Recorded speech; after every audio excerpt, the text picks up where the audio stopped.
হ্যাঁ হ্যাঁ সবে বলে ফেলছিলাম আমার নাম ভোলা না।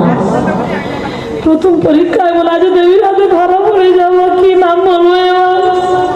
সবে বলে ফেলছিলাম আমার নাম ভোলা না। ও নাম বলি, হ্যাঁ হ্যাঁ এবার আমি কি নাম বলবো? আরে নামটা তাড়াতাড়ি বলো। বলছি দাদা, আমার নাম আর একটা কঠিন নাম রেখে দিলে সেটা সবসময় মনে থাকে না, একটু ভেবে বলতে হবে। হ্যাঁ হ্যাঁ এবার কি নাম বলি, কি নাম বলবো? হ্যাঁ গো, আমার নাম না আমার মনে পড়েছে, আমার নাম হলো শ্বেত গোপী। বাবা বাবা, খুব সুন্দর নাম তোমার। হ্যাঁ বলছিলাম হ্যাঁ বলো। তোমায় একটা কথা বলবো, হ্যাঁ বলো না। রাগ করবে না তো? না না। তাহলে বলেই ফেলি। বলছি তোমার সামনে অত বড় ওটা কি গো? দেখেছেন মেয়ে ছেলে কেমন পুরুষ মানুষের ভরির দিকে লক্ষ্য, নিজের স্বামীর তো এত বড় ভুড়ি জানে না। ও গোপী, হ্যাঁ গো, তুমি আমার ভুড়িটা এত বড় এই জন্য সন্দেহ হচ্ছে? ওই যে হ্যাঁ, কেমন লাগে না? আমার ভুড়ি বড় বড় তো সন্দেহ হচ্ছে? হ্যাঁ, আমার শাশুড়ি আমার খুব ভালোবাসে, গৃহের কোনো কর্ম আমার করতে দেয় না। আচ্ছা। বসে বসে খাই, ঘুরে ঘুরে বেড়াই, সেই জন্য আমার ভুড়িটা এত বড় হয়ে গেছে। ইয়া বড় হয়েছে। আচ্ছা ঠিক আছে, বলছে একটু হেঁটে দেখাও তো দেখি। কি করবে হেঁটে? হ্যাঁ হ্যাঁ, হাঁটো।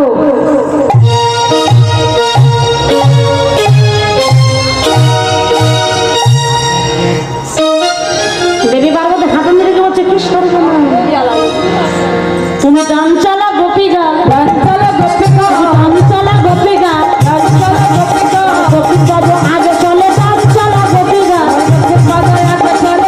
চলো গোপিকা, অব ঘরে মেদিনী চটে ডান চালা গোপী গা। কত ঘরে মেঘ গোপিকা, চলো গোপিকা। এই দাঁড়াও।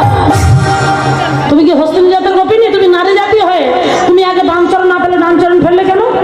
দেবী পার্বতী বলছে, তখন ভোলানাথ বলছে হায় হায় সর্বনাশ করে ফেলেছি। যা, সেই নন্দী আমার বলে দিয়েছিল বাবা ভুলেও তুমি জানো ওই ডান চরণটা ফেলো না, সর্বনাশ করে ফেলেছে। হ্যালো গোপী, হ্যাঁ গো, আমি ওই ডান পাটা ফেলে তোমাকে একটু পরীক্ষা করে দেখছিলাম, তুমি কি বলো? ও আচ্ছা আচ্ছা, আমি তোমায় পরীক্ষা করছি আর তুমি আমায় পরীক্ষা করছো। হ্যাঁ হ্যাঁ। তা বেশ বেশ, বলছিলাম বৃন্দাবনে ব্রজ গোপী হয়ে রাজ দর্শনে এসেছো, হ্যাঁ। তা তোমার মাথায় অত বড় ঘোমটা কেন গো? এই দেখো, লজ্জা হলে নারী ভূষণ, আমি নারী জাতি ঘুমটা দেবো না, তা হয়?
অনাদি রাস ভাবে আনয়ন করেছিলেন